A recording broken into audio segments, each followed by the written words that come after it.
excited. But I do want to say thank you guys for the opportunity and for the time to do this interview with me. So we're gonna make it fun. I want to dig into it a little bit as far as the movie. Lala, I told Robert already I watched the movie. It was wonderful. So I'm definitely excited to jump in and ask some questions. But I'm curious, working on a holiday themed film, it kind of brings up some nostalgic feelings. So was there anything reminiscent to your own holiday experiences working on this project? That's a good question, Robert. Do you want to go first while I think about it? Um, yeah, let's see. Well, as funny as it may sound, the singing at the end of the film is when I was growing up, my mom sang in the choir, so did many of my aunts on my extended side of family, and we would get together in Hempstead, Long Island, almost every year.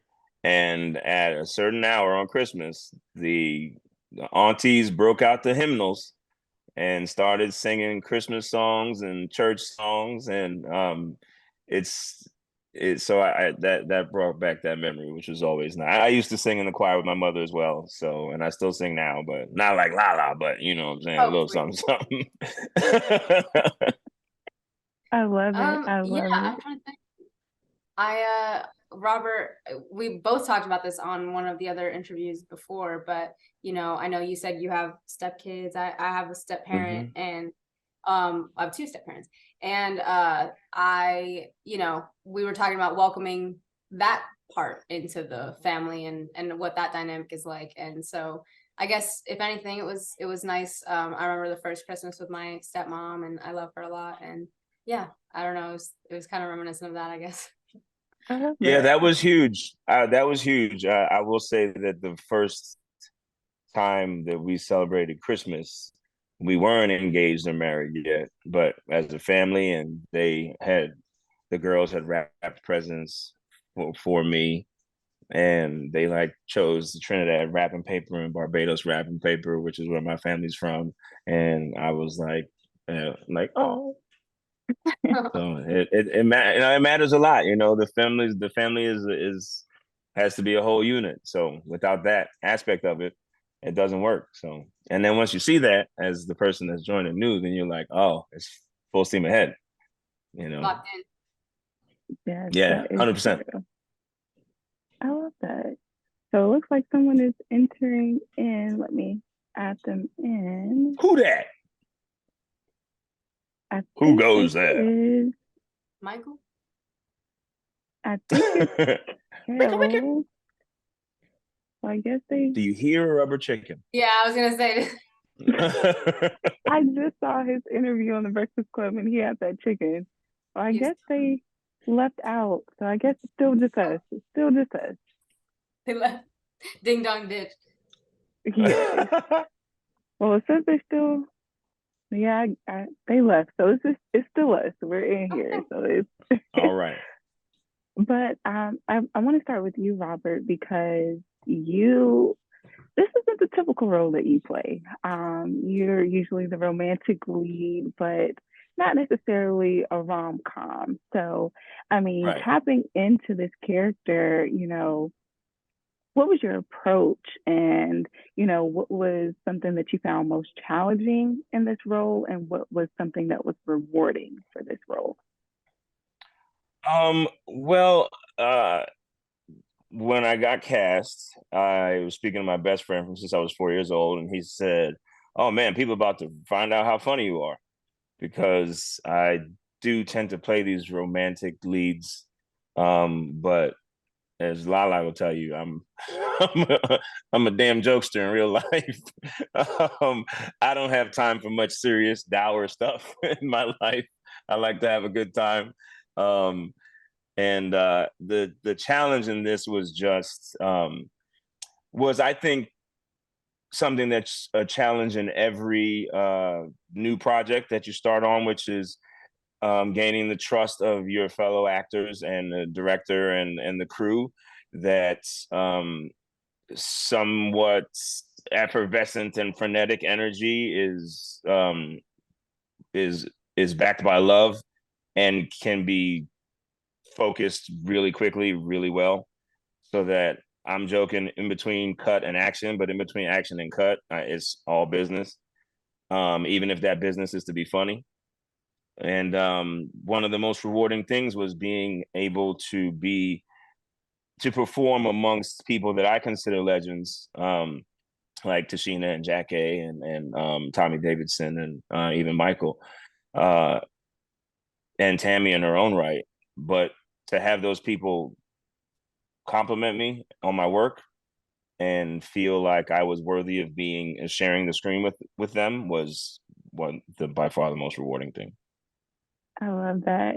And you kind of mentioned something that I want to ask Lala about, working amongst other, talented actors and actresses. So I know I did a little bit of, of some background. And you've been in the entertainment business since a child. So, I mean, this isn't something where it's new for you, but being amongst these amazing actors, what was that like? You know, it isn't new in a lot of ways because I have been doing this since I was like 9 years old. Even kind of younger than that, I've been doing some little things here and there, but I would say 9 was like my first like big professional project. But it was definitely new in the sense of like, okay, now it's kind of like an ensemble piece in a lot of ways, and we're all carrying this ship, and I have a bigger role in something with people that I've looked up to forever because I think this is my maybe biggest role in something in a bigger project as well. So I definitely felt new. I definitely still feel baby and it was a lot of fun. I learned a lot. And I honestly, I think, my biggest challenge is trying to keep up, trying to keep the energy up with so many people that just like overtake a room in the best way. Mhm. No, I love that. And I'm also curious to know because you were acting, then singing, you took a little break, you did makeup. Oh I my God, wait, you do know?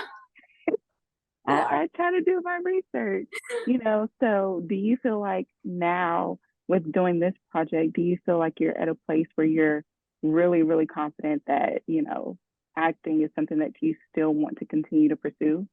Yeah, I do. I actually, yeah, so like you said, I was a child actor and then I stepped away from the business for like 4 or 5 years. And the way that I fell back into it was I was doing makeup and I was actually working on Broadway at Kinky Boots and I was doing Wayne Brady's makeup. And he found a video of me singing. I posted it on Facebook and he was like, "Why aren't you on stage?" And he was the one who like really pushed me kind of to go back in it and take this leap of faith. So I quit my job. I started auditioning again. And I think I got to fall in love with it on my own. And I think through that, I definitely have found my thing. And I've also been able to incorporate my music. I have 4 songs on this project. So I think my happiest thing is when I get to combine both passions of music and acting. I love that. Okay, awesome. And so, I mean, the movie intertwines, holiday cheer, but also personal growth amongst each character. So I want to ask you, Robert, what aspects of your character's journey resonated with you the most? Um, I think the ability to forgive someone when you feel like you know what is in their heart, so long as they apologize and it's been explained to you, and you feel confident in their abilities to change their behavior, um, because it was just a mistake, even if it was a reaction based on past experiences that they've had that had nothing to do with you. Um, to be able to overcome that and in doing so not miss out on something very special. It's if you're not paying attention to all the things that Clarence says, then maybe you won't realize that. But it all comes down to that one scene in the diner where he lets you know what it is that he's been through, and then in the diner again telling you that I'm not doing this because I've cared about you, and there's no way I'm doing it like this. Um, it's a beautiful journey, and I'm glad I was able to hopefully portray it well. Yes, you did. And it was interesting because most times it's usually, at least from my point of view, it's the woman who's having to, tell the man like, hey, like I need you to get it together. I'm doing all this for you. So it was very interesting to see it from a male's point of view and like he's really trying, he's putting in this effort. And so I really enjoyed that aspect of the movie. So that's awesome. And I kind of want to ask the same for you, Lala, because I think one thing I like about this movie is it's really a movie for everyone. Whether you're, older, teenage years going into college, there's a lesson for everyone to learn within this movie. So your character, what resonated with you the most along your character's journey, Lala? I think definitely standing up for myself. Like, when I don't want to spill too much, but I have to stand up for myself. And also standing up to my aunt Wyvetta and my mom Dion. You know what I mean? Like I had to also make sure that I was the peacemaker and to two really strong women that are intimidating, be like the voice of reason and be like, okay, at a certain point, I almost became the parent. And so I think, finding my voice and using it. I love that. I love that. I learned a lot as well.